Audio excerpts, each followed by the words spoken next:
എല്ലാവർക്കും കേരള PSC ട്രെൻഡ്സിലേക്ക് വീണ്ടും സ്വാഗതം.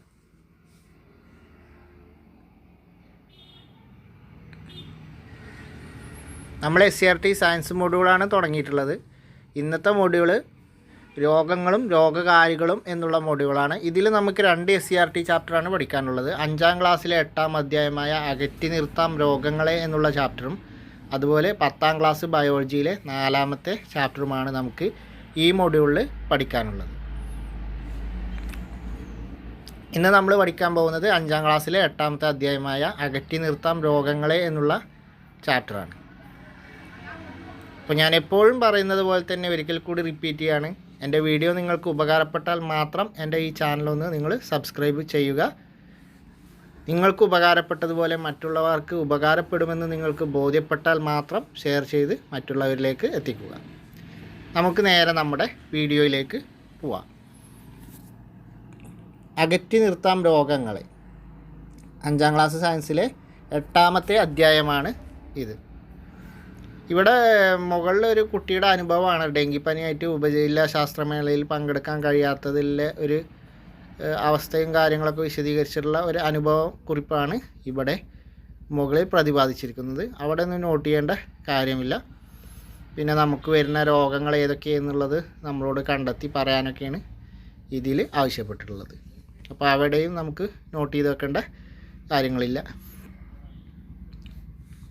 ഇനി സൂക്ഷ്മജീവികൾ എന്ന് പറഞ്ഞ ഒരു കോളം ഉണ്ട് ഇവിടെ. സൂക്ഷ്മജീവികൾ, വൈറസ്, ഫംഗസ്, ബാക്ടീരിയ തുടങ്ങിയ സൂക്ഷ്മജീവികൾ ചിലതിൻ്റെ പ്രവർത്തനങ്ങളാണ് പല രോഗങ്ങൾക്കും കാരണമാകുന്നത്.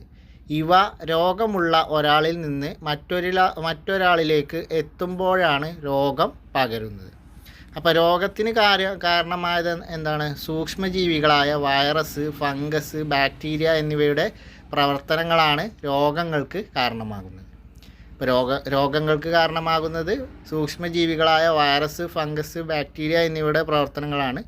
ഇവ ഒരാളിൽ നിന്ന് മറ്റൊരാളിലേക്ക്, രോഗമുള്ള ഒരാളിൽ നിന്ന് രോഗമില്ലാത്ത ഒരാളിലേക്ക് പകരുമ്പോഴാണ് രോഗം ഉണ്ടാകുന്നത്.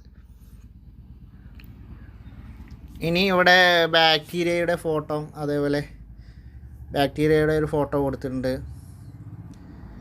വൈറസിൻ്റെ ഒരു ഫോട്ടോ കൊടുത്തിട്ടുണ്ട്, ഫംഗസിൻ്റെയും കൊടുത്തിട്ടുണ്ട്. അതിൻ്റെ രൂപങ്ങളൊക്കെ സൂക്ഷ്മജീവികൾ, രോഗകാരികളായ സൂക്ഷ്മജീവികൾ. ഇനി നമുക്ക് ഒരാളിൽ നിന്ന് ഒരാളിലേക്ക് രോഗം പകരുന്ന ഏതിലൊക്കെയാണ് അല്ലെങ്കിൽ ഏത് വഴിയാണ് രോഗങ്ങൾ പകരുന്നത് എന്ന് നോക്കാം. വെള്ളത്തിലൂടെ രോഗങ്ങൾ പകരാം, ഭക്ഷണത്തിലൂടെ രോഗങ്ങൾ പകരാം, വായുവിലൂടെ പകരാം, ജീവികൾ വഴി പകരാം. അപ്പോൾ നമുക്ക് രോഗങ്ങൾ ഏതൊക്കെ വഴി പകരാം? ജലത്തിലൂടെ, വെള്ളത്തിലൂടെ രോഗങ്ങൾ പകരാം, ഭക്ഷണത്തിലൂടെ രോഗങ്ങൾ പകരാം, വായുവിലൂടെ പകരാം, അതുപോലെ തന്നെ ജീവികൾ വഴിയും രോഗങ്ങൾ പകരാം.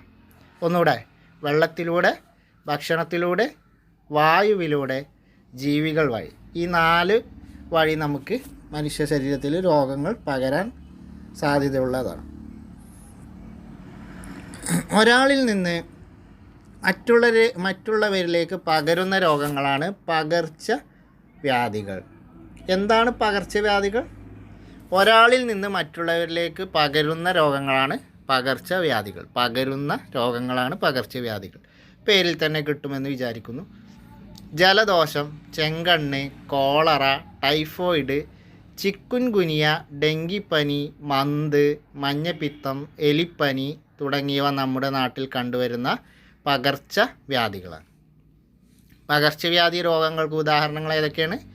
ജലദോഷം, ചെങ്കണ്ണ്, കോളറ, ടൈഫോയിഡ്, ചിക്കൻഗുനിയ, ഡെങ്കിപ്പനി, മന്ത്, മഞ്ഞപ്പിത്തം, എലിപ്പനി.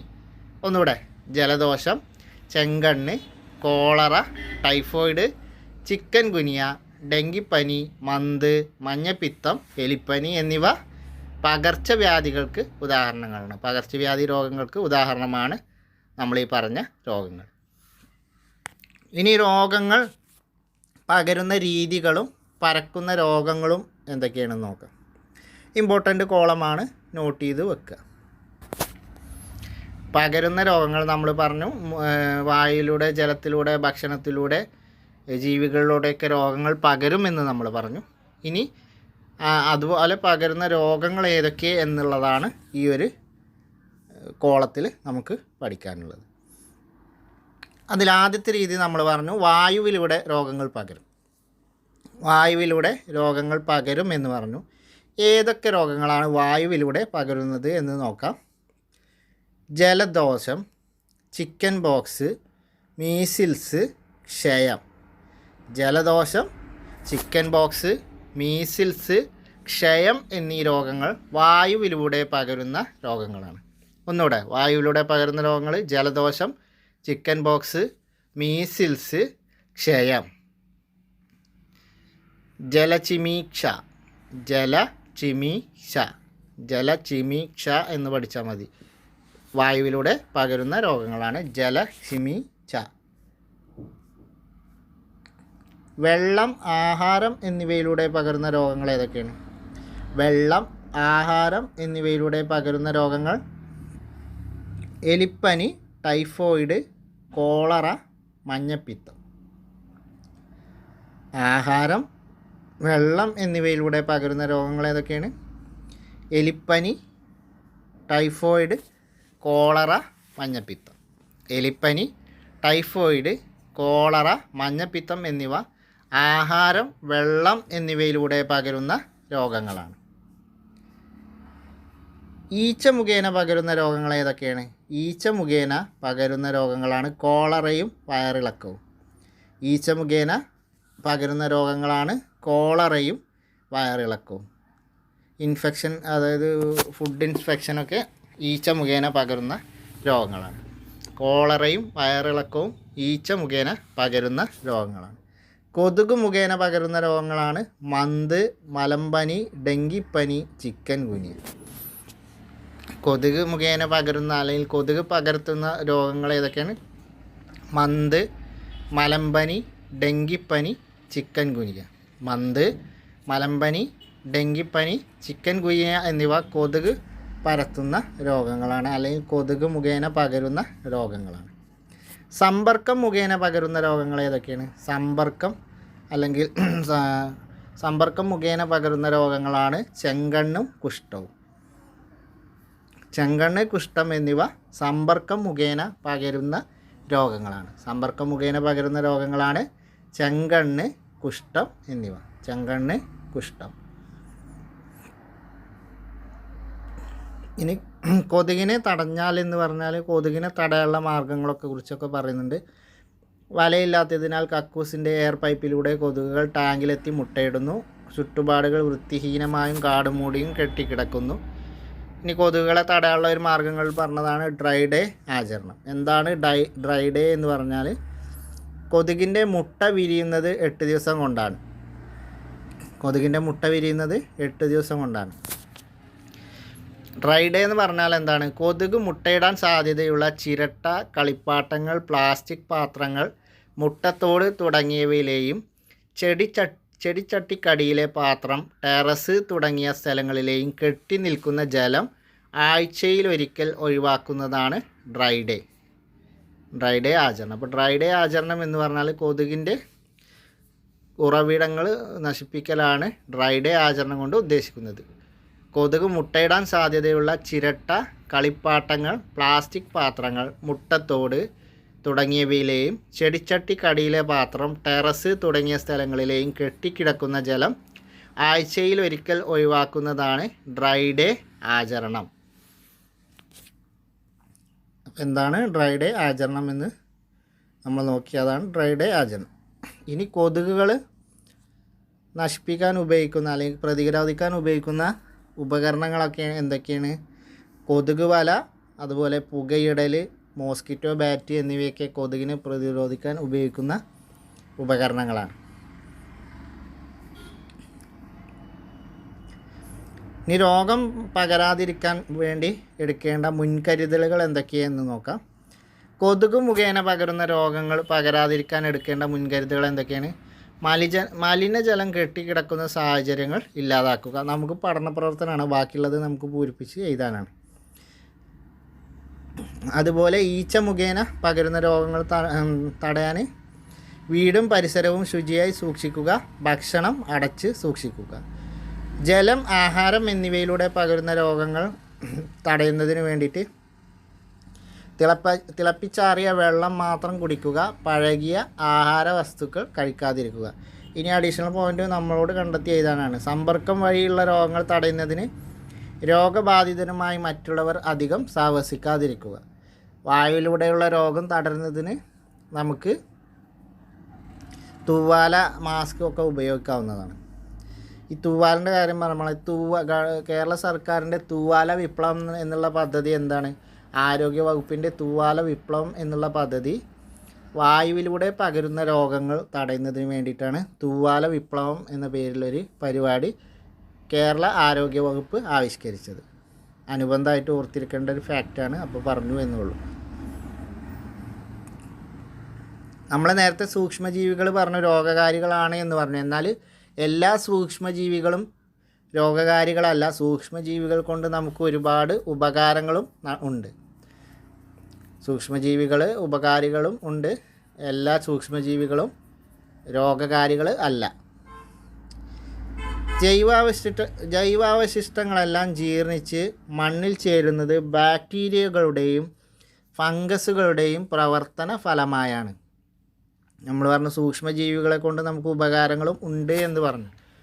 ജൈവാവശിഷ്ടങ്ങളെല്ലാം ജീർണിച്ച് മണ്ണിൽ ചേരുന്നത് ബാക്ടീരിയകളുടെയും ഫംഗസുകളുടെയും പ്രവർത്തന ഫലമായാണ്. ഇത് ഭൂമുഖത്തെ ശുചിയാക്കുന്നതോടൊപ്പം സസ്യങ്ങൾക്ക് വേണ്ട പോഷകങ്ങളും നൽകുന്നു. അപ്പോൾ ഫംഗസുകളുടെയും ബാക്ടീരിയകളുടെയും പ്രവർത്തനം ഭൂമുഖത്തെ ശുചിയാക്കുന്നതോടൊപ്പം സസ്യങ്ങൾക്ക് വേണ്ട പോഷണങ്ങളും നൽകുന്നു.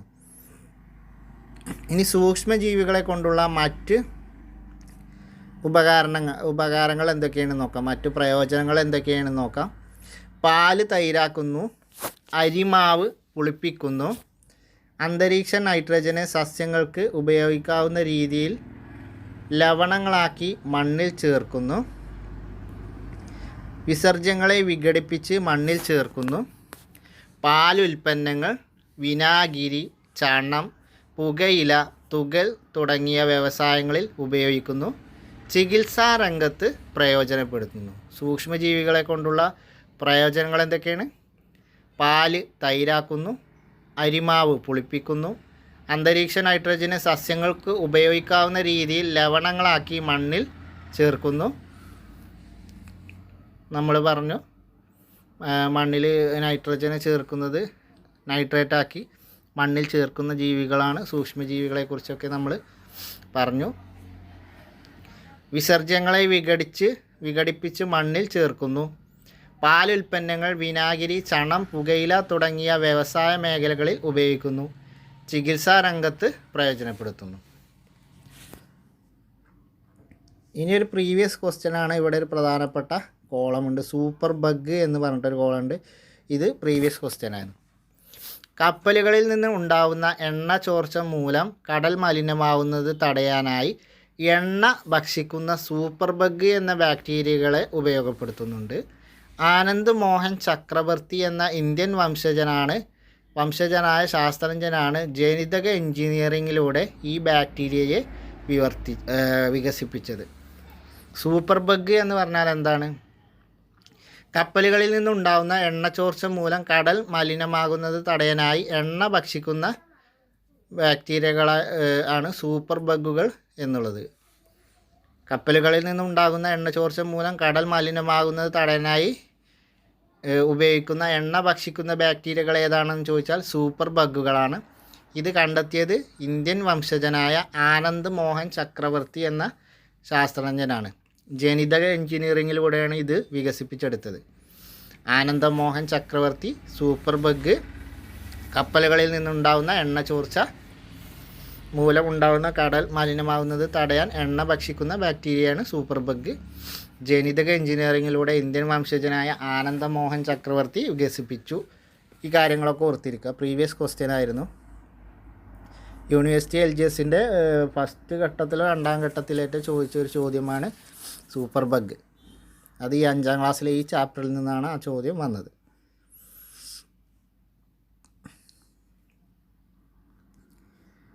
ഇനി കൃത്രിമ പ്രതിരോധ ശേഷി എന്ന് പറയുന്നതിൽ പ്രതിരോധ കുത്തിവെപ്പുകൾ എന്ന് പറഞ്ഞു, വാക്സിനേഷൻ. പ്രതിരോധ കുത്തിവെപ്പുകൾ അഥവാ വാക്സിനേഷൻ. രോഗങ്ങളെ പ്രതിരോധിക്കാൻ ശരീരത്തിന് കൃത്രിമമായി കഴിവ് നേടിക്കൊടുക്കുന്ന രീതി ആണ് പ്രതിരോധ കുത്തിവെപ്പ്. രോഗങ്ങളെ പ്രതിരോധിക്കാൻ ശരീരത്തിന് കൃത്രിമമായ കഴിവ് നേടിക്കൊടുക്കുന്ന രീതിയാണ് വാക്സിനേഷൻ. ഇതിനാണ് പ്രതിരോധ കുത്തിവെപ്പുകൾ ഉപയോഗിക്കുന്നത്. അപ്പോൾ പ്രതിരോധ കുത്തിവെപ്പുകൾ ഉപയോഗിക്കുന്നത് രോഗങ്ങളെ പ്രതിരോധിക്കാൻ ശരീരത്തിന് കൃത്രിമമായ കഴിവ് നേടിക്കൊടുക്കാൻ വേണ്ടിയാണ് പ്രതിരോധ കുത്തിവെപ്പുകൾ ഉപയോഗിക്കുന്നത്. അപ്പോൾ ഇതിൽ ഈ ചാപ്റ്റർ വളരെ ചെറിയൊരു ചാപ്റ്ററാണ്, കുറച്ച് കാര്യങ്ങൾ മാത്രമേ ഇതിൽ പറയുന്നുള്ളൂ. ഇത്രയും നമുക്ക് ഈ ഒരു ചാപ്റ്ററിൽ നമുക്ക് പഠിക്കാനുള്ളൂ. അപ്പോൾ ഈ ഒരു ചാപ്റ്റർ 5ാം ക്ലാസ്സിൽ 8ാമത്തെ അധ്യായം ഇത്രയേ ഉള്ളൂ. അപ്പോൾ നമുക്ക് ഇനി പഠിക്കാനുള്ളത് 10ാം ക്ലാസ്സിലെ 4ാമത്തെ ചാപ്റ്ററാണ്, ഈ മൊഡ്യൂളിൽ വരുന്ന അടുത്ത ചാപ്റ്റർ. അപ്പോൾ നമുക്ക് അടുത്ത ചാപ്റ്റർ നോക്കാം. അപ്പോൾ നമ്മൾ വീഡിയോ ലെങ്ത്ത് പറ്റേ കുറഞ്ഞു പോകാതിരിക്കുന്നതിന് വേണ്ടി ഈ 10ാം ക്ലാസ്സിലെ ഈ അധ്യായത്തിലെ കുറച്ച് ഭാഗങ്ങൾ കൂടി ഉൾപ്പെടുത്തിയിട്ടാണ് നമ്മൾ ഈ വീഡിയോ ചെയ്യുന്നത്. അകറ്റി നിർത്താം രോഗങ്ങളെ എന്നുള്ള ചാപ്റ്റർ. എലിപ്പനി, ഇവിടെ ഫസ്റ്റ് തന്നെ കുറച്ച് പേപ്പർ കട്ടിംഗ് ആണ്. എലിപ്പനിയെ പ്രതിരോധിക്കാം, പ്രളയബാധിത പ്രദേശങ്ങളിൽ ശുദ്ധജലം ഉറപ്പാക്കാൻ നടപടി എന്നുള്ള കാര്യങ്ങളൊക്കെ. സമാനതകളില്ലാത്ത പ്രളയ ദുരന്തത്തെ ഒറ്റക്കെട്ടായി കേരളം നേരിട്ടു. മഴക്കെടുതിക്ക് ശേഷം വീണ്ടും അപകട ഭീഷണി ഉയർത്തിയതെന്താണ്? അങ്ങനെ കുറച്ച് ചോദ്യങ്ങളും കാര്യങ്ങളൊക്കെയാണ്. രോഗകാരികൾ പെരുകാനും പകരാനുമുള്ള സാഹചര്യങ്ങൾ നിലനിൽക്കുന്നത് എന്തൊക്കെയാണ്? പിന്നെ രോഗകാരികളായ സൂക്ഷ്മജീവികളെ ഉൾപ്പെടുത്തി ചുവടെ നൽകിയ ലിസ്റ്റ് വിപുലപ്പെടുത്തുക. ബാക്ടീരിയ, വൈറസ്, ഫംഗസ്, പ്രോട്ടോസോവ എന്നിവയൊക്കെയാണ് രോഗകാരികളായ സൂക്ഷ്മജീവികൾ. മനുഷ്യന് നമ്മൾ പറഞ്ഞു ഉപകാരിയായ നിരവധി സൂക്ഷ്മജീവികളുണ്ട്. എന്നാൽ ചില സൂക്ഷ്മജീവികൾ തന്നെയാണ് രോഗങ്ങൾ പകർത്തുന്നതും. ഇനി രോഗങ്ങൾ പകരുന്ന രീതിയെക്കുറിച്ച് ഒരു സർക്കിൾ കൊടുത്തിട്ടുണ്ട്. ആദ്യം സ്പർശനം, മലിനമായ ആഹാരവും ജലവും, പിന്നെ ചുമ, തുമ്മൽ, അണുവിമുക്തമാക്കാത്ത ഉപകരണങ്ങൾ, വാഹകരായ ജന്തുക്കൾ, വസ്ത്രം, ഇവയിലൂടെയൊക്കെയാണ് നമുക്ക് രോഗം പകരും എന്നുള്ളത് പറഞ്ഞു. ചുമ, തുമ്മലൊക്കെ നമുക്ക് വായുവിലൂടെ പകരും.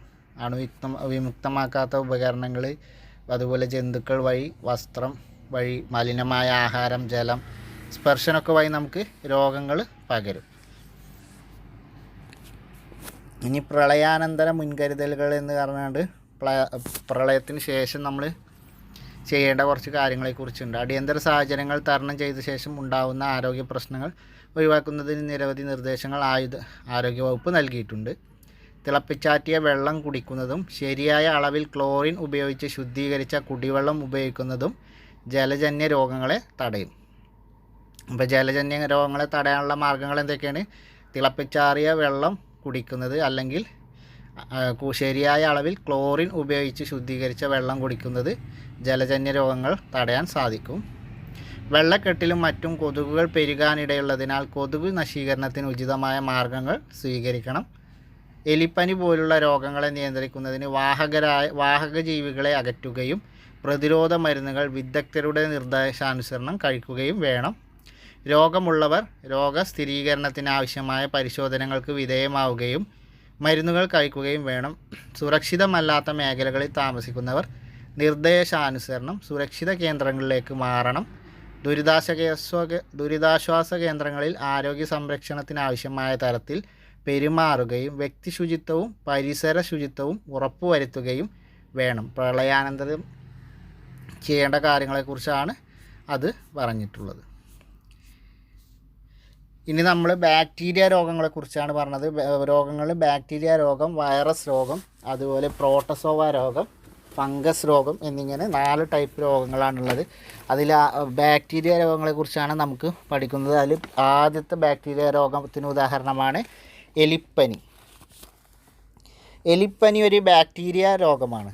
നമ്മൾ പറഞ്ഞ പോലെ തന്നെ എലിപ്പനി ഒരു ബാക്ടീരിയ രോഗമാണ്. ബാക്ടീരിയ എന്ന് പറഞ്ഞാൽ ഇത് പ്രോകാരിയോട്ടാണ്. ബാക്ടീരിയ എന്ന് പറഞ്ഞാൽ പ്രോകാരിയോട്ടാണ്. ഇവ ശരീരത്തിനുള്ളിൽ പ്രവേശിച്ചു കഴിഞ്ഞാൽ ദ്വിവിഭജനത്തിലൂടെ പെരുകുന്നു. അവ ഉൽപ്പാദിപ്പിക്കുന്ന ടോക്സിനുകൾ അഥവാ വിഷവസ്തുക്കൾ കോശങ്ങളെ നശിപ്പിക്കുകയും രോഗമുണ്ടാക്കുകയും ചെയ്യുന്നു. അപ്പോൾ എലിപ്പനി ഒരു ബാക്ടീരിയ രോഗമാണ്. ബാക്ടീരിയ എന്ന് പറഞ്ഞാൽ എന്താണ്?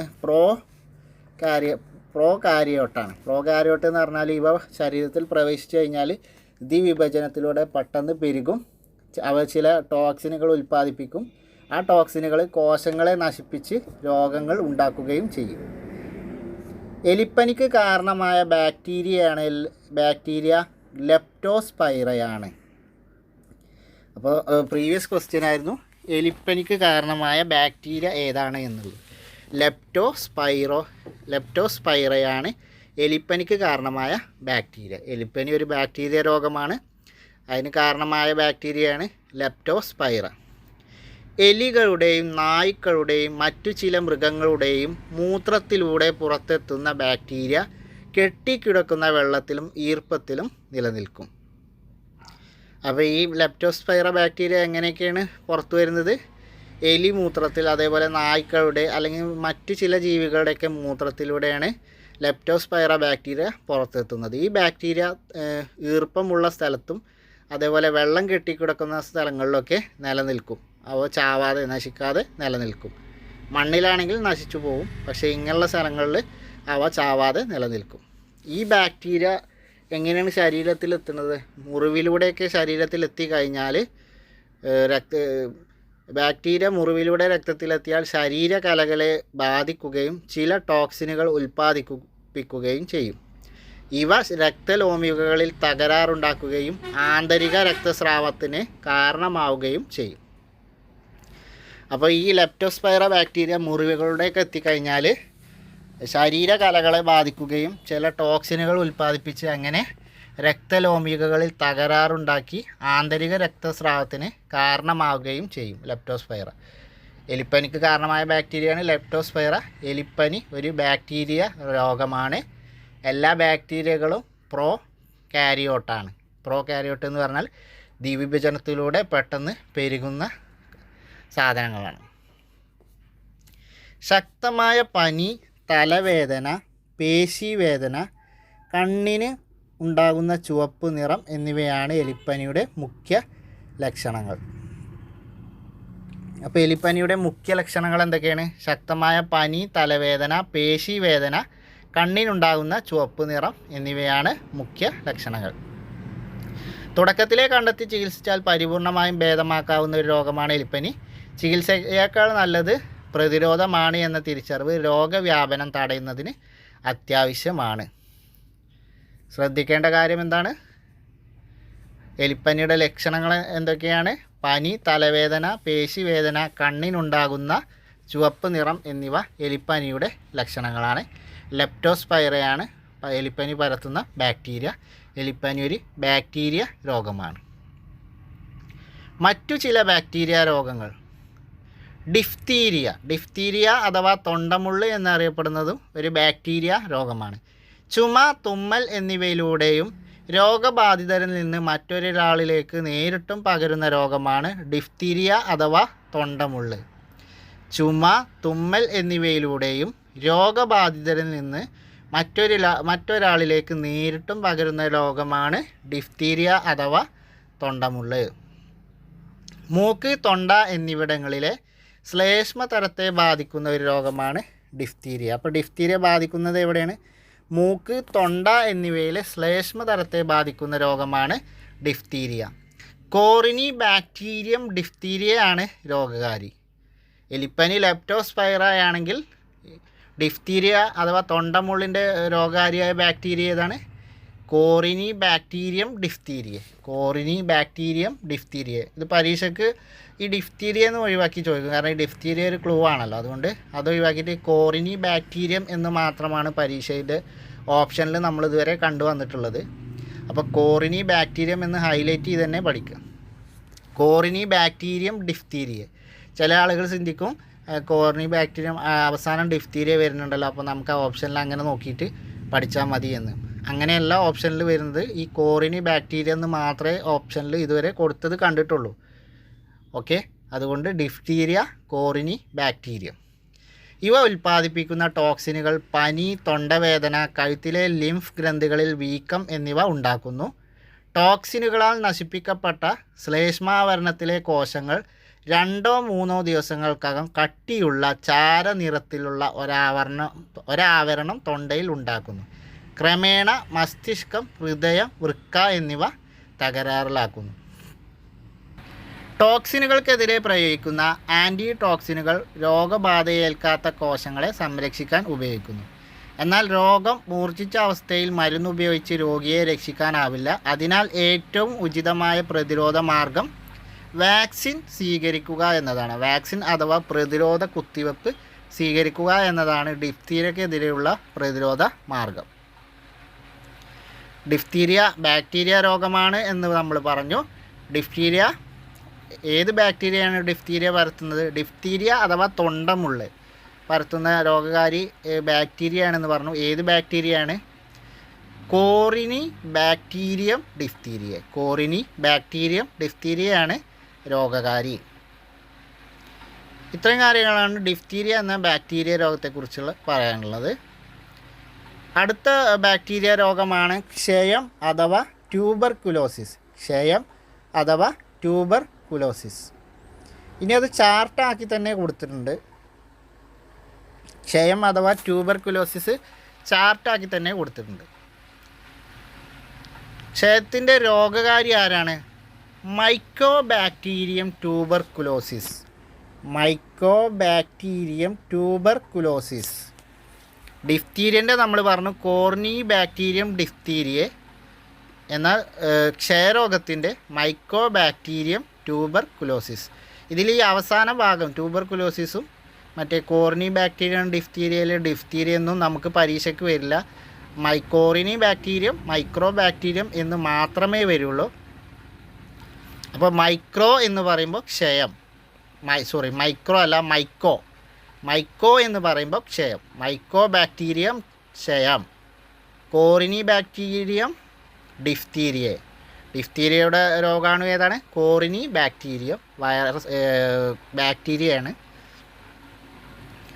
തൊണ്ടമുള്ള് അഥവാ ഡിഫ്തീരിയയുടെ രോഗാണു കോറിനി ബാക്ടീരിയം. എന്നാൽ ക്ഷയരോഗത്തിൻ്റെ രോഗാണു മൈക്കോ ബാക്ടീരിയം. അങ്ങനെ പഠിക്കുക. ഇനി ക്ഷയരോഗത്തിൻ്റെ ലക്ഷണങ്ങൾ എന്തൊക്കെയാണ്? ക്ഷയരോഗത്തിൻ്റെ ലക്ഷണങ്ങൾ: ശരീരത്തിന് ഭാരക്കുറവ് അനുഭവപ്പെടുക, ക്ഷീണം, സ്ഥിരമായ ചുമ. ക്ഷയരോഗത്തിൻ്റെ ലക്ഷണങ്ങൾ: ശരീരത്തിന് ഭാരക്കുറവ് അനുഭവപ്പെടുക, ക്ഷീണം, സ്ഥിരമായ ചുമ എന്നിവയാണ് ക്ഷയരോഗത്തിൻ്റെ ലക്ഷണം. ക്ഷയരോഗം എങ്ങനെയാണ് പകരുന്നത്? ക്ഷയരോഗം പകരുന്നത് രോഗി ചുമക്കുമ്പോഴോ തുമ്മുമ്പോഴോ സംസാരിക്കുമ്പോഴോ രോഗാണുക്കൾ വായുവിലേക്കും മറ്റുള്ളവരിലേക്കും വ്യാപിക്കും. ക്ഷയരോഗം എങ്ങനെയാണ് പകരുന്നത്? രോഗി ചുമക്കുമ്പോഴോ തുമ്മുമ്പോഴോ സംസാരിക്കുമ്പോഴോ രോഗാണുക്കൾ വായുവിലേക്കും മറ്റുള്ളവരിലേക്കും വ്യാപിക്കും. അപ്പോൾ വായുവിലൂടെ പകരുന്ന ഒരു രോഗമാണ് ക്ഷയരോഗം. ഈ ക്ഷയരോഗം ബാധിക്കുന്ന ശരീരഭാഗങ്ങൾ ഏതൊക്കെയാണ്? ശ്വാസകോശത്തെയാണ് മുഖ്യമായും ക്ഷയരോഗം ബാധിക്കുക. ക്ഷയരോഗം ബാധിക്കുന്ന ശരീരത്തിൻ്റെ ഭാഗങ്ങൾ ഏതാണ്? ശ്വാസകോശത്തെയാണ് മുഖ്യമായും ക്ഷയരോഗം ബാധിക്കുക. എന്നാൽ വൃക്കകൾ, അസ്ഥികൾ, അസ്ഥിസന്ധികൾ, തലച്ചോറ് എന്നിവയെയും ഈ രോഗം ബാധിക്കാറുണ്ട്. ശ്വാസകോശത്തെയാണ് പ്രധാനമായും ബാധിക്കുക എങ്കിലും വൃക്കകൾ, അസ്ഥികൾ, അസ്ഥിസന്ധികൾ, തലച്ചോറ് എന്നിവയെയും ക്ഷയരോഗം ബാധിക്കാറുണ്ട്. ക്ഷയരോഗത്തിനുള്ള ചികിത്സ എന്താണ്? ആൻറ്റിബയോട്ടിക്കുകൾ ഉപയോഗിച്ചുള്ള ചികിത്സയാണ് ക്ഷയരോഗത്തിനുള്ള ചികിത്സ. ക്ഷയരോഗത്തിനുള്ള ചികിത്സ എന്താണ്? ആൻറ്റിബയോട്ടിക്കുകൾ ഉപയോഗിച്ചുള്ള ചികിത്സ. ക്ഷയരോഗത്തിനെതിരെയുള്ള വാക്സിൻ ഏതാണ്? BCG ആണ്. BCG ആണ് ക്ഷയരോഗബാധ തടയുന്നതിന് ഉപയോഗിക്കുന്ന പ്രതിരോധ വാക്സിൻ. ക്ഷയരോഗബാധയെ തടയുന്നതിന് ഉപയോഗിക്കുന്ന പ്രതിരോധ വാക്സിൻ ഏതാണ്? BCG. പ്രീവിയസ് ക്വസ്റ്റ്യൻ ആയിരുന്നു.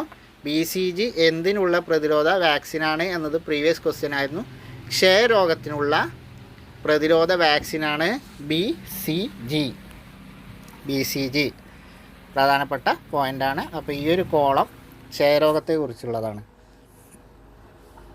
അപ്പോൾ SCERTയിൽ പറഞ്ഞ 3 ബാക്ടീരിയ രോഗങ്ങൾ ഏതൊക്കെയാണ്?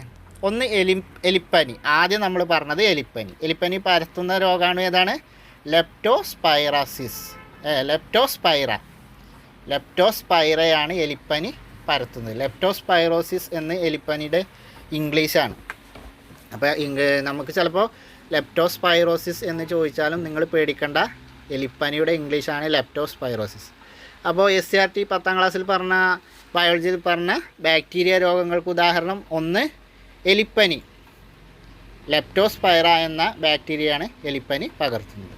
രണ്ടാമത്തേത് തൊണ്ടമുള്ള് അല്ലെങ്കിൽ ഡിഫ്തീരിയ. കോറിനി ബാക്ടീരിയം ഡിഫ്തീരിയാണ് ഡിഫ്തീരിയ പരത്തുന്നത്.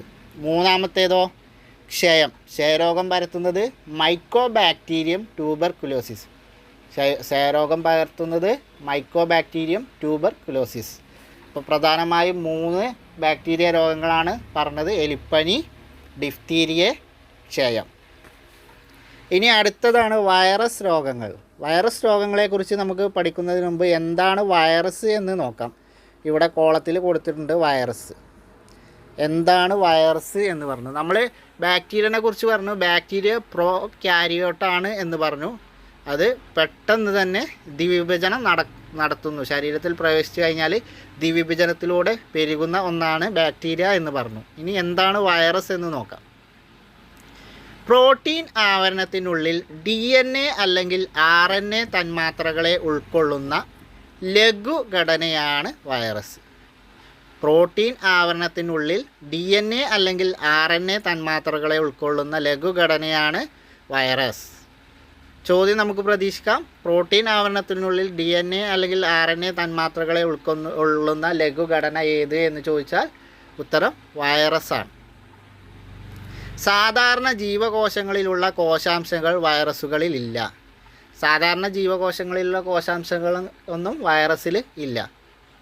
ആതിഥേയ കോശങ്ങളുടെ ജനിതക സംവിധാനത്തെ ഉപയോഗപ്പെടുത്തിയാണ് വൈറസുകൾ പെരുകുന്നത്. വൈറസുകൾ പെരുകുന്നത് എങ്ങനെയാണ്? ആതിഥേയ കോശങ്ങളുടെ ജനിതക സംവിധാനത്തെ ഉപയോഗപ്പെടുത്തിയാണ് വൈറസുകൾ പെരുകുന്നത്. എന്നാൽ ബാക്ടീരിയ പ്രോകാരിയോട്ട് ആയതുകൊണ്ട് തന്നെ ദ്വിവിഭജനത്തിലൂടെയാണ് പെരുകുന്നത്. എന്നാൽ വൈറസ് പെരുകുന്നത് ആതിഥേയ കോശങ്ങളുടെ ജനിതക സംവിധാനത്തെ ഉപയോഗപ്പെടുത്തിയാണ് വൈറസുകൾ പെരുകുന്നത്. അതുകൊണ്ട് തന്നെ മനുഷ്യരെ മാത്രമല്ല സസ്യങ്ങളെയും മറ്റു ജന്തുക്കളെയും ബാക്ടീരിയ പോലുള്ള സൂക്ഷ്മജീവികളെയും വൈറസുകൾ ബാധിക്കാറുണ്ട്. അപ്പോൾ ബാക്ടീരിയനെ വരെ വൈറസ് ബാധിക്കും. മനുഷ്യരെ മാത്രമല്ല സസ്യങ്ങളെയും മറ്റ് ജന്തുക്കളെയും ബാക്ടീരിയ പോലുള്ള സൂക്ഷ്മജീവികളെയും വൈറസ് ബാധിക്കാറുണ്ട്. അപ്പോൾ ബാക്ടീരിയയെ വരെ ബാധിക്കാൻ കഴിവുള്ള ഒരു സൂക്ഷ്മജീവിയാണ് വൈറസ്. ഇനി ഇവിടെ ഭീതി ഉയർത്തി നിപ്പ പടർന്നു എന്നുള്ളത് നമുക്ക് ആദ്യം ഈ വൈറസ് രോഗത്തിന് ഒരു ഉദാഹരണമാണ് നിപ്പ വൈറസ് എന്നാണ് നമ്മൾ പഠിച്ചിട്ടുള്ളത്, കേട്ടിട്ടുള്ളതൊക്കെ. അപ്പോൾ നിപ്പ എന്നുള്ളത് വൈറസ് രോഗമാണ് എന്ന് പ്രത്യേകം എടുത്ത് പറഞ്ഞു തരേണ്ട ആവശ്യമില്ല എന്ന് കരുതുന്നു. ഇനി നിപ്പ പകരുന്ന രീതിയാണ് ഇതിൽ കാണിച്ചിട്ടുള്ളത്, ഈ ചാർട്ടാക്കി കണ്ട് കളിച്ചിട്ടുള്ളത്. നിപ്പ വൈറസ് വാഹകരായ പഴം ഭക്ഷിക്കുന്ന വവ്വാലുകൾ. അങ്ങനെ വവ്വാലുടെ ഉമിനീര്, മൂത്രം എന്നിവയിൽ നിന്ന് മനുഷ്യന് പകരാം. അല്ലെങ്കിൽ വവ്വാലുകൾ ഭക്ഷിച്ച പഴങ്ങളുടെ അവശിഷ്ടങ്ങൾ വഴി നിപ്പ വൈറസുകൾ മനുഷ്യനിലേക്ക് എത്താം. ഇനി പന്നികളിലേക്ക് വവ്വാലിൻ്റെ ഉമിനീര്, മൂത്രം എന്നിവയിൽ നിന്ന്, പന്നികൾ വേസ്റ്റ് തിന്ന് നടക്കുന്ന ജീവികളാണല്ലോ, അങ്ങനെ അവരിലേക്ക് എത്തി പന്നികളെ തിന്നുന്ന മനുഷ്യർക്ക് നിപ്പ വൈറസ് വരാം. അപ്പോൾ നിപ്പ വൈറസ് എങ്ങനെയൊക്കെ പകരാം എന്നുള്ളതാണ് ഇവിടെ ചാർട്ടാക്കി കാണിച്ച് തന്നിട്ടുള്ളത്. ഇത് നമ്മൾ ആ നിപ്പ വൈറസൊക്കെ ഉണ്ടാകുന്ന സമയത്ത് നമ്മളിതൊക്കെ വിശദമായിട്ട് എല്ലാ ന്യൂസ് പേപ്പറിലും വന്നത് നമ്മൾ പഠിച്ചതാണ്. നിപ്പ വൈറസിൻ്റെ പ്രകൃതിയാലുള്ള വാഹകജീവി വൈറസ് മനുഷ്യരിലെത്താനുള്ള സാഹചര്യം, പ്രകൃതിയാലുള്ള വാഹകജീവിയാണ് വവ്വാലുകളിൽ നിന്നാണ് നിപ്പ പടർന്നത് എന്ന് നമ്മൾ കണ്ടെത്തിയതാണ്. അപ്പോൾ വൈറസ് രോഗത്തിന് ഉദാഹരണം ആദ്യത്തെ തന്നെ നിപ്പയാണ്. രണ്ടാമത്തേതാണ് എയ്ഡ്സ് എന്നുള്ളത് രണ്ടാമത്തെ വൈറസ് രോഗമാണ്. അപ്പോൾ എയ്ഡ്സ് എന്നതൊരു വൈറസ് രോഗമാണ് എന്ന് ഓർത്തു വെക്കുക. ലോകത്തെ ഭീതിയിലാഴ്ത്തിയ രോഗമാണ് എയ്ഡ്സ്. എയ്ഡ്സിൻ്റെ പൂർണ്ണരൂപം എന്താണ്? Acquired immunodeficiency syndrome. Acquired immunodeficiency സിൻഡ്രമാണ് എയ്ഡ്സ് എന്നതിൻ്റെ പൂർണ്ണരൂപം. ശരീരത്തിന് രോഗപ്രതിരോധ ശേഷി നൽകുന്ന ലിംഫോസൈറ്റുകളുടെ ജനിതക സംവിധാനം ഉപയോഗിച്ച് എയ്ഡ്സിന് കാരണമായ വൈറസ് HIV പെരുകുന്നു. അപ്പോൾ എയ്ഡ്സിന് കാരണമായ വൈറസ് ഏതാണ്? HIV അഥവാ ഹ്യൂമൻ ഇമ്മ്യൂണോ ഡെഫിഷ്യൻസി വൈറസ് അഥവാ HIV ആണ് എയ്ഡ്സിന് കാരണമാകുന്ന വൈറസ്. ഇതെന്താണ് ചെയ്യുന്നത്? ശരീരത്തിന് പ്രതിരോധ ശേഷി നൽകുന്ന ലിംഫോസൈറ്റുകളുടെ ജനിതക സംവിധാനം ഉപയോഗിച്ച് ആണ് എയ്ഡ്സിന് കാരണമായ HIV അഥവാ ഹ്യൂമൻ ഇമ്മ്യൂണോ ഡെഫിഷ്യൻസി വൈറസ് പെരുകുന്നത്. തന്മൂലം ലിംഫോസൈറ്റുകളുടെ എണ്ണം ഗണ്യമായി കുറഞ്ഞ് ശരീരത്തിൻ്റെ രോഗപ്രതിരോധ ശേഷി തകരാറിലാകുന്നു. അപ്പോൾ ശരീരത്തിൻ്റെ രോഗപ്രതിരോധ ശേഷി തകരാറിലാകുന്നു ലിംഫോസൈറ്റുകളുടെ എണ്ണം കുറഞ്ഞുകൊണ്ട്. ഇതാണ് എയ്ഡ്സ്. ഈ സന്ദർഭത്തിൽ ശരീരത്തെ ബാധിക്കുന്ന വിവിധ രോഗാണുക്കളാണ് എയ്ഡ്സ് എന്ന അവസ്ഥയെ മാരകമാക്കുന്നത്. അപ്പോൾ ശരീരത്തിൻ്റെ പ്രതിരോധ ശേഷി കുറഞ്ഞിരിക്കുന്ന സമയത്ത് ശരീരത്തെ ബാധിക്കുന്ന മറ്റു മാരക രോഗങ്ങളാണ് എയ്ഡ്സ് എന്ന അവസ്ഥയെ കൂടുതൽ മാരകമാക്കുന്നത്. അപ്പോൾ ലിംഫോസൈറ്റുകൾ രോഗപ്രതിരോധ ശേഷി നൽകുന്നത് എന്താണെന്ന് ചോദിച്ചാൽ ലിംഫോസൈറ്റുകളാണ്. ശരീരത്തിന് രോഗപ്രതിരോധ ശേഷി നൽകുന്നത് ലിംഫോസൈറ്റുകളാണ്. അപ്പോൾ ഈ ലിംഫോസൈറ്റുകളുടെ ജനിതക സംവിധാനം ഉപയോഗിച്ചാണ് എയ്ഡ്സിന് കാരണക്കാരായ HIV വൈറസ് പെരുകുന്നത്. ഇങ്ങനെ പെരുകിക്കഴിഞ്ഞാൽ ലിംഫോസൈറ്റുകളുടെ എണ്ണം കുറഞ്ഞ് രോഗപ്രതിരോധ ശേഷി കുറയും. ഇതാണ് എയ്ഡ്സ് അവസ്ഥ. അങ്ങനെ ഈ അവസ്ഥയിൽ മറ്റു വലിയ രോഗങ്ങൾ ബാധിക്കുമ്പോൾ അത് കൂടുതൽ മാരകമാകുന്ന അവസ്ഥയാണ് എയ്ഡ്സ് എന്ന് പറയുന്നത്. HIV വൈറസാണ് എയ്ഡ്സ് എന്ന രോഗം. ഇനി HIV പകരാനുള്ള സാധ്യതകളൊക്കെയാണ്.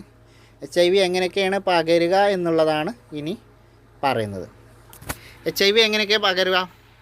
HIV ബാധിതരുമായുള്ള ലൈംഗിക ബന്ധത്തിലൂടെ HIV പകരും. HIV ബാധിതരുമായുള്ള ലൈംഗിക ബന്ധത്തിലൂടെ HIV പകരും. HIV ബാധിതയായ അമ്മയിൽ നിന്ന് ഗർഭസ്ഥ ശിശുവിലേക്ക് HIV പകരും. HIV ബാധിതയായ അമ്മയിൽ നിന്ന് ഗർഭസ്ഥ ശിശുവിലേക്ക് HIV പകരും. അതുപോലെ HIV ഘടകങ്ങളുള്ള സൂചിയും സിറിഞ്ചും പങ്കുവെക്കുന്നതിലൂടെ, HIVയുടെ അംശങ്ങളുള്ള സൂചിയും സിറിഞ്ചും പങ്കുവെക്കുന്നതിലൂടെയും HIV പകരും. അടുത്തത് HIV അടങ്ങിയ രക്തവും അവയവങ്ങളും സ്വീകരിക്കുന്നതിലൂടെയും HIV പകരും. HIV അടങ്ങിയ രക്തവും അല്ലെങ്കിൽ അവയവങ്ങളും സ്വീകരിക്കുന്നതിലൂടെ HIV പകരും. ഒന്നുകൂടെ നോട്ട് ചെയ്യാം. HIV എങ്ങനെയൊക്കെ പകരും? HIV ബാധിതരുമായുള്ള ലൈംഗിക ബന്ധത്തിലൂടെ പകരും. HIV ബാധിതയായ അമ്മയിൽ നിന്ന് ഗർഭസ്ഥ ശിശുവിലേക്ക് പകരും. HIV ഘടകങ്ങളുള്ള സൂചിയും സിറിഞ്ചും പങ്കുവെക്കുന്നതിലൂടെ പകരും. HIV അടങ്ങിയ രക്തവും അവയവങ്ങളും സ്വീകരിക്കുന്നതിലൂടെയും HIV പകരും. ഇനി HIV എങ്ങനെയൊക്കെ പകരില്ല എന്നുള്ളത് കൂടി നോക്കാം. HIV എങ്ങനെയൊക്കെ പകരില്ല, ഇതൊരു ബോധവൽക്കരണ രീതിയിലാണ്. നമുക്ക് തെറ്റിദ്ധാരണകളൊന്നും വേണ്ട. അപ്പോൾ HIV-കാരെ പേടിക്കേണ്ടതൊന്നുമില്ല. HIV നമുക്ക് സ്പർശനം, ഹസ്തദാനം, ചുമ, തുമ്മൽ എന്നിവയിലൂടെയൊന്നും HIV പകരില്ല. HIV ബാധിതരുടെ അവരുമായുള്ള സ്പർശനമോ അല്ലെങ്കിൽ ഹസ്തദാനമോ, ഇനി അവർ ചുമക്കുകയൊക്കെ ചെയ്യുമ്പോൾ വായുവിലൂടെയൊന്നും HIV നമുക്കൊരിക്കലും പകരില്ല. HIV എന്നുള്ളത് ഒരു വൈറസ് രോഗമാണ്. കൊതുക്, ഈച്ച തുടങ്ങിയ പ്രാണികളിലൂടെ പകരില്ല. കൊതുക്, ഈച്ച എന്നീ പ്രാണികളിലൂടെയും HIV പകരില്ല. അങ്ങനെ പകരുകയാണെങ്കിൽ ഇന്ന് ലോകം മുഴുവൻ HIV ഉണ്ടാകും. കാരണം HIV ബാധിതരുമായി സമ്പർക്കത്തിലായ കൊതുകും ഈച്ചയൊക്കെ നിരന്തരം നമ്മുടെ ചുറ്റുപാടും പാറിക്കൊണ്ടിരിക്കുന്നുണ്ട്. അതുപോലെ ഒരുമിച്ച് താമസിക്കുക, ആഹാരം പങ്കിടുക എന്നിവയിലൂടെയും HIV പകരില്ല. ആഹാരം പങ്കിട്ടാലോ ഒരുമിച്ച് താമസിച്ചാലോ ഒന്നും HIV പകരില്ല. ഒരേ ശൗചാലയം ഉപയോഗിക്കുന്നതിലൂടെ, ഒരേ ബാത്റൂം ഉപയോഗിച്ചു എന്ന് കരുതിയിട്ട് HIV പകരില്ല. ഒരേ കുളത്തിൽ കുളിച്ചാലും HIV പകരില്ല. അപ്പോൾ നമ്മൾ HIV സ്പർശനം, ഹസ്തദാനം, ചുമ, തുമ്മൽ എന്നിവയിലൂടെ ഒരിക്കലും പകരില്ല. കൊതുക്, ഈച്ച എന്നീ പ്രാണികളിലൂടെ പകരില്ല. ഒരുമിച്ച് താമസിച്ചാലോ ആഹാരം പങ്കിട്ടാലോ HIV പകരില്ല. ഒരേ ബാത്റൂം, ശൗചാലയം ഉപയോഗിച്ചാലും HIV പകരില്ല. ഒരേ കുളത്തിൽ കുളിച്ചാലും HIV പകരില്ല. അപ്പോൾ HIV പറയാം. ഇപ്പോൾ നമ്മൾ 2 വൈറസ് രോഗങ്ങൾ പറഞ്ഞു, നിപ്പയും എയ്ഡ്സും 2 വൈറസ് രോഗം. അടുത്ത വൈറസ് രോഗമാണ് ഹെപ്പറ്റൈറ്റിസ്. ഒരു കരൾ രോഗമാണ് ഹെപ്പറ്റൈറ്റിസ്. അപ്പോൾ കരളിനെ ബാധിക്കുന്ന ഒരു രോഗമാണ് ഹെപ്പറ്റൈറ്റിസ് ഒരു കരൾ രോഗമാണ്. വൈറസുകൾ മൂലവും ഹെപ്പറ്റൈറ്റിസ് രോഗമുണ്ടാകുന്നു. കരളിനുണ്ടാകുന്ന വീക്കമാണ് ഇതിൻ്റെ പ്രധാന ലക്ഷണം. ഹെപ്പറ്റൈറ്റിസിൻ്റെ പ്രധാന ലക്ഷണം കരളിനുണ്ടാകുന്ന വീക്കമാണ്. വൈറസുകൾ മൂലം ഹെപ്പറ്റൈറ്റിസ് പകരും. കരൾ ഉൽപ്പാദിപ്പിക്കുന്ന പിത്തരസത്തിൻ്റെ പ്രവാഹം തടയപ്പെടുന്നത് വഴി പിത്തരസത്തിലെ ബിലിറൂബിൻ എന്ന വർണ്ണവസ്തുവിൻ്റെ അളവ് രക്തത്തിൽ കൂടും. ഇത് ശ്ലേഷ്മസ്തരത്തിലും കണ്ണിൻ്റെ വെള്ളയിലും നഖത്തിലും നൽകുന്ന കടും മഞ്ഞ നിറമാണ് ബാഹ്യ ലക്ഷണം. കരൾ ഉൽപ്പാദിപ്പിക്കുന്ന പിത്തരസത്തിൻ്റെ പ്രവാഹം, പിത്തരസം ഉൽപ്പാദിപ്പിക്കുന്നത് കരളാണ്. അപ്പോൾ കരൾ ഉൽപ്പാദിപ്പിക്കുന്ന പിത്തരസത്തിൻ്റെ പ്രവാഹം തടയപ്പെടുന്നത് വഴി പിത്തരസത്തിലെ ബിലിറൂബിൻ എന്ന വർണ്ണവസ്തുവിൻ്റെ അളവ് രക്തത്തിൽ കൂടും. അപ്പോൾ ചോദ്യങ്ങൾ നമുക്ക് പ്രതീക്ഷിക്കാം. കരൾ ഉൽപ്പാദിപ്പിക്കുന്ന രസമാണ് പിത്തരസം. ഒന്നാമത്തെ ചോദ്യം, പിത്തരസത്തിലെ വർണ്ണവസ്തു ഏതാണ്? ബിലിറൂബിനാണ്. പിത്തരസത്തിലെ വർണ്ണവസ്തു ബിലിറൂബിനാണ്. അപ്പോൾ പിത്തരസത്തിൻ്റെ പ്രവാഹം തടയുന്നത് വഴി ബിലിറൂബിൻ്റെ അളവ് കൂടും. ഇത് ശ്ലേഷ്മതരത്തിലും കണ്ണിൻ്റെ വെള്ളയിലും അതുപോലെ നഖത്തിലും നൽകുന്ന കടും മഞ്ഞ നിറമാണ് രോഗത്തിൻ്റെ ബാഹ്യ ലക്ഷണം. അപ്പോൾ ശ്ലേഷ്മതരത്തിൽ അതേപോലെ നഖത്തിൽ കണ്ണിൻ്റെ ഒക്കെ മഞ്ഞ നിറം ഉണ്ടെങ്കിൽ അത് ഹെപ്പറ്റൈറ്റിസിൻ്റെ ലക്ഷണങ്ങളാണ്. മലിനമായ ആഹാരം, ജലം, രോഗിയുടെ രക്തഘടകങ്ങൾ, വിസർജ്യ വസ്തുക്കൾ എന്നിവയിലൂടെ രോഗം വ്യാപിക്കുന്നു. അപ്പോൾ ഹെപ്പറ്റൈറ്റിസ് എങ്ങനെയൊക്കെ വ്യാപനത്തിന് കാരണം എന്തൊക്കെ രീതിയിലാണ്? മലിനമായ ആഹാരം, അതുപോലെ ജലം, രോഗിയുടെ രക്തഘടകങ്ങൾ, വിസർജ്യ വസ്തുക്കൾ, അതേപോലെ മലിനമായ ആഹാരം, ജലം എന്നിവയിലൂടെയൊക്കെ ഹെപ്പറ്റൈറ്റിസ് പകരുന്നു. HIV പകരുന്ന അതേ സാഹചര്യങ്ങളിലൂടെ ചില ഇനം ഹെപ്പറ്റൈറ്റിസ് രോഗങ്ങളും പകരും. നമ്മളിപ്പോൾ HIV പകരുന്ന സാഹചര്യങ്ങൾ പറഞ്ഞു, അതേ സാഹചര്യങ്ങളിലൂടെ ചില ഹെപ്പറ്റൈറ്റിസ് രോഗങ്ങൾ പകരാൻ സാധ്യതയുണ്ട്. ഈ രോഗത്തെ പ്രതിരോധിക്കുന്നതിനുള്ള മാർഗങ്ങൾ, വൈറസ് മൂലമല്ലാതെയും ഹെപ്പറ്റൈറ്റിസ് രോഗം ഉണ്ടാകും. അപ്പോൾ വൈറസ് അല്ലാതെയും, ഹെപ്പറ്റൈറ്റിസ് ഒരു വൈറസ് രോഗമാണ്, പക്ഷേ വൈറസ് അല്ലാതെയും ഹെപ്പറ്റൈറ്റിസ് രോഗം ഉണ്ടാകും. അപ്പോൾ നമ്മൾ ഒന്നുകൂടി പറയാം. നമ്മൾ ഇപ്പോൾ പഠിച്ച വൈറസ് രോഗങ്ങൾ നിപ്പ, എയ്ഡ്സ്, അതേപോലെ ഹെപ്പറ്റൈറ്റിസ്. ഇനി ഇതുകൂടാതെ ഡെങ്കിപ്പനി, ചിക്കൻ ഗുനിയ എന്നിവയും വൈറസ് രോഗങ്ങളാണ്. ഡെങ്കിപ്പനിയും ചിക്കൻ ഗുനിയയും വൈറസ് രോഗങ്ങൾ തന്നെയാണ്. നിപ്പ, എയ്ഡ്സ്, ഹെപ്പറ്റൈറ്റിസ്, ഡെങ്കിപ്പനി, ചിക്കൻ ഗുനിയ എന്നിവ വൈറസ് രോഗങ്ങളാണ്. ബാക്ടീരിയ രോഗങ്ങൾ ഏതൊക്കെയാണ്? എലിപ്പനി, ഡിഫ്തീരിയ, ക്ഷയം എന്നിവ ബാക്ടീരിയ രോഗങ്ങളാണ്. വൈറസ് രോഗങ്ങളോ? നിപ്പ, എയ്ഡ്സ്, അതുപോലെ ഹെപ്പറ്റൈറ്റിസ്, ഡെങ്കിപ്പനി, ചിക്കൻ ഗുനിയ, അതുപോലെ നമ്മളെ കൊറോണയും വൈറസ് രോഗം തന്നെയാണ്. കൊറോണയും ഒരു വൈറസ് രോഗമാണ്. സാർസ് വൈറസാണ് കോവിഡ് വരുത്തിയത്. കൊറോണ വൈറസാണ് കോവിഡ് വരുത്തിയത്. കോവിഡ് ഒരു വൈറസ് രോഗം തന്നെയാണ്. അതൊക്കെ നമ്മൾ റീസെൻ്റ് ആയതുകൊണ്ട് നമുക്കത് ഹൈലൈറ്റ് ചെയ്ത് പഠിക്കേണ്ട ആവശ്യമില്ല. കാരണം കൊറോണ വൈറസ് എന്നാണ് നമ്മൾ പറഞ്ഞിരുന്നത്. അതൊരു വൈറസ് രോഗമാണ്. അപ്പോൾ ഈ ഒരു 2 കാറ്റഗറി ഈ അധ്യായത്തിൽ നിന്ന് പഠിച്ചിട്ട് ഇവിടെ നിർത്താം. അടുത്ത ക്ലാസ്സിൽ നമുക്ക് ഇതിൻ്റെ ഭാഗമായി ഫംഗസ് രോഗങ്ങൾ, അങ്ങനെ ബാക്കിയുള്ള ഭാഗങ്ങളുണ്ട് ഈ ചാപ്റ്റർ. ഇത് കുറച്ച് വലിയ ചാപ്റ്ററാണ്. നമ്മളിപ്പോൾ ഈ വീഡിയോ അധികം ലെങ്ത്ത് കുറഞ്ഞു പോകാതിരിക്കാൻ വേണ്ടിയിട്ടാണ് 10ാം ക്ലാസ്സിലെ ഈ ചാപ്റ്ററിൻ്റെ ഇത്രയും ഭാഗം നമ്മൾ ഈ വീഡിയോയിൽ ഉൾപ്പെടുത്തിയത്. അപ്പോൾ അടുത്ത വീഡിയോയുമായി വീണ്ടും കാണാം. അതുവരേക്കും എല്ലാവർക്കും താങ്ക് യു.